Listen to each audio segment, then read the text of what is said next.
session is Rebalance Yourself. So I'm very lucky to be bestowed upon the great knowledge of Yoga Shastra from the early childhood by my guru, my father, Sri Gunwantrai Sangani. The knowledge of Yoga Shastra is so deep that every time you dive deep into its ocean, you come out with an invaluable pearl of wisdom. So this is a very inexhaustive knowledge. Let us start today's session with one question. I'll ask one question to all of you. How are you feeling? How are you feeling today? Are you feeling happy, energetic, sad, depressed, or uncertain? You're not sure how you are feeling. This feeling is your state of mind. In spite of all the external situations, all the external emotions that we are bombarded with, some people may feel calm and peaceful inside. You may say this is not possible, but yes, it is possible. There is a sea of calmness inside us, inside our mind, and we can tap into it. To tap this sea of calmness, you have to train yourself. There are people who feel calm and peaceful all the time. They may get irritated or angry or anxious, but on a very superficial level. Deep inside, they are calm and tranquil. So here, we have to rebalance ourselves. I'll ask one question. What is the thing that you see which is balanced in our surroundings? Have you ever noticed that the animals, the birds, the plants, the trees, the rivers, the mountains, whole of universe is in balance? It is in a balanced state. We are imbalanced. Why? Because our emotions, our ego, emotions like greed, anger, anxiety, fear, and our ego, it builds an invisible wall around us and doesn't let us balance with that universal energy. What is this universal energy? Scientifically, we cannot define universal energy, but we all know that there is something in the universe which gives energy to each and everything, living thing or non-living thing. So this universal energy, or we may call it as cosmic energy, is very important to synchronize ourselves with. To be aware of ourselves, our anger, our emotions, our actions, our behavior. To develop this awareness, we have to train ourselves. For training, we need to focus on something which is a constant in our body. So breathing is that constant in our body. And so here we ask people to do conscious breathing. And now what is conscious breathing? This is a very simple technique where you lie down in Shavasana or you sit quietly and just close your eyes and observe your breathing. You have to keep on focusing on your inhalation and exhalation. Within few minutes, you'll observe that your body and mind has calmed down a lot. So this is conscious breathing. Now, in my program, today we have included pranayama. Why not breathing exercises? See, breathing is a very definitive scientific term of taking air in and giving it out. Pranayama is much more than that. Pranayam, pran plus yama. Pran means the energy, the air that you are taking in, and yam means discipline. So disciplining this inflow and outflow of air along with the energy is pranayama.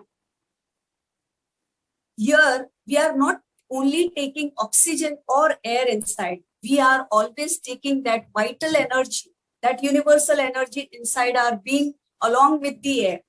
This energy enters our body and vitalizes each and every cell of our body. This gives us the vitality. It may be an ant, a plant, or a human being. Everybody needs this vital energy to survive. You cannot bring a dead body to life by pumping oxygen in it. It needs pran. It needs that vital energy, right? So for pranayama, we have to follow some basic rules. Today, the type of pranayams that I have included are very simple and very easy for everyone to follow. That it doesn't need anyone who has been doing pranayam. It may be somebody who is just going to start for the first time. It is very easy. So I'll start with the pranayam. First, I'll talk about pranayam. See, pranayam is this breathing technique which has very lot of importance in Yoga Shastra, right? So Yoga Shastra, in Yoga Shastra, pranayam is the most important part. In pranayam, your inhalation and exhalation both are very important. You have to focus on both of these. The first and foremost rule for pranayam is you have to keep your eyes closed when you are doing pranayam. When you are doing yoga or yogasanas, you have to keep your eyes open. So pranayam, you have to close your eyes. You have to sit in a comfortable position. The most comfortable position is Sukhasana. That is our typical cross-legged position, right? So pranayam, you have to close your eyes. You have to sit in a very quiet place in a comfortable position with your spine straight. When you start pranayam, you have to always practice Kaya Sthairyam for a few minutes before starting pranayam. What is Kaya Sthairyam? Kaya means body and Sthairyam means stillness. You have to still your body. Sit in your comfortable position, close your eyes and sit still. Do not start pranayam as soon as you sit down. Just sit and sit still. Let your mind relax, your breathing rate reduce, and then you start pranayam. All the pranayams have to be started with Nadi Shodhan pranayam. Commonly, it is known as Anulom Vilom. Before I start with the technique of Nadi Shodhan pranayam, I'll tell you the importance of Kaya Sthairyam and calmness of your mind. If our mind is not calm, if our thoughts are not calmed down, the ability to do pranayam is less. Your spine should be straight so that your lungs can expand properly. So we start with these pranayams, and all of you know that breathing as such is only a physiological process which can be controlled voluntarily as well as involuntarily. So training the breathing pattern and the breathing technique is very important. So the three pranayams, there are many kinds of pranayams. There are n number of pranayams. Each pranayam has many variations. Each variation has a stage. So we are going to start the basic pranayam. The common categorization of pranayam, the most general categorization is tranquilizing pranayam and vitalizing pranayam. Now, what is vitalizing pranayam? Vitalizing pranayam includes expulsion of air or inhalation of air in a very forceful way. For example, Bhastrika pranayam or Kapalbhati pranayam. But tranquilizing pranayam are those pranayam which actually balances your sympathetic as well as parasympathetic nervous system. It calms down your mind and it instantly gives you the feeling of well-being, mentally, physically, as well as emotionally. So I have included only few of the tranquilizing pranayam in today's program. And these are the basic pranayams. Many of us must be doing pranayam and they must be thinking that this is the basic, but this is for the starters who have never done pranayam. And so let us start with Nadi Shodhan pranayam. Nadi Shodhan means Nadi means nostril and Shodhan means cleansing. So this is also called as alternate nostril breathing. There are many types of Nadi Shodhan pranayam. The one that I am teaching today is the most basic technique. Here you have to inhale through one nostril and exhale through the other. Again, you have to inhale through that nostril and exhale through the first nostril. In this pranayama, the inhalation and exhalation duration has to be same. The duration means the duration for counts, how many counts you are using for inhalation should be same for exhalation.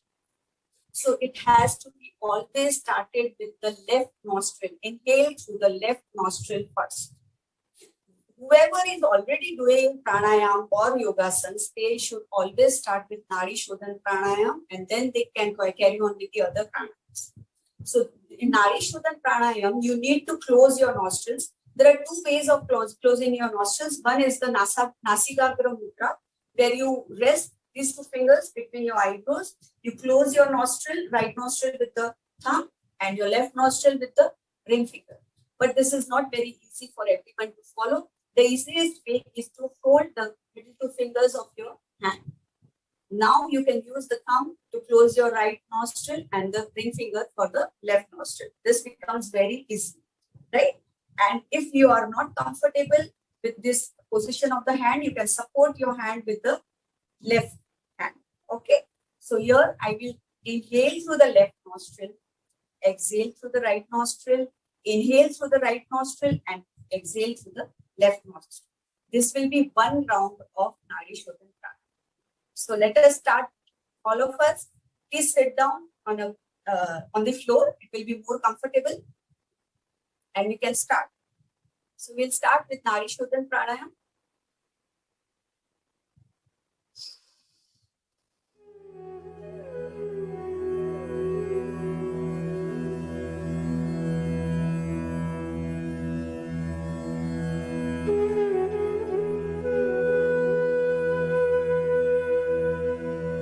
So this was one round.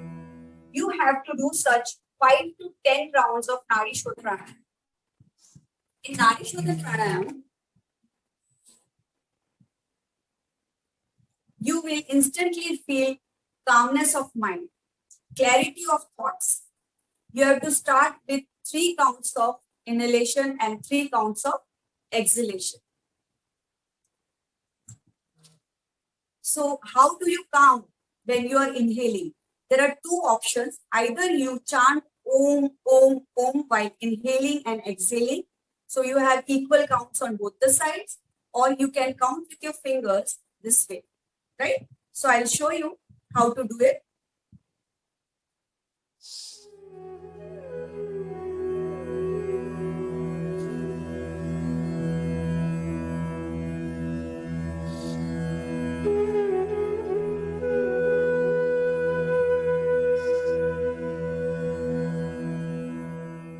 So this is the way you have to do it. So we have inhaled for 3 counts and exhaled for 3 counts. Again, inhale for 3 counts and exhale for 3 counts. This is the starting. Once you get used to the synchronization of the closing and opening of the nostrils in a week or so, you can increase the counts. You can inhale for 4 counts and exhale for 4 counts. Do not increase the ratio. Ratio has to be 1:1. I have not taught any kind of retention or kumbhak over here because this is the very basic pranayama and very easy to follow. There are no chances of making mistakes in this. So this was Nadi Shodhan pranayama. Nadi Shodhan pranayama